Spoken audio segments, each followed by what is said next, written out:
Imagine you're working on a project and you encounter a problem. In this case, the problem revolves around generating text and plots for a vector of variables inside a chunk of an r-markdown document. The goal is to have the chunk read in the document so the plot appears, rather than just being printed.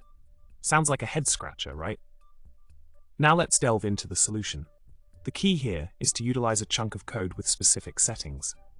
By using the results equals asys option and crafting a loop that incorporates the necessary functions, you can generate the desired text and plots effectively. This loop iterates through the variables, prints the variable names and descriptions, and ensures that the plots are created and visible in the document. It's like having a magic wand that transforms raw data into a polished report. In summary, tackling the problem involved crafting a meticulous solution that harnessed the power of R code and chunk settings. By following a structured approach, you were able to seamlessly weave together text, plots, and variable details, creating a cohesive narrative in your document. And voila, the plot thickens quite literally in this case. Remember, when in doubt, let the code do the talking. And that's a wrap.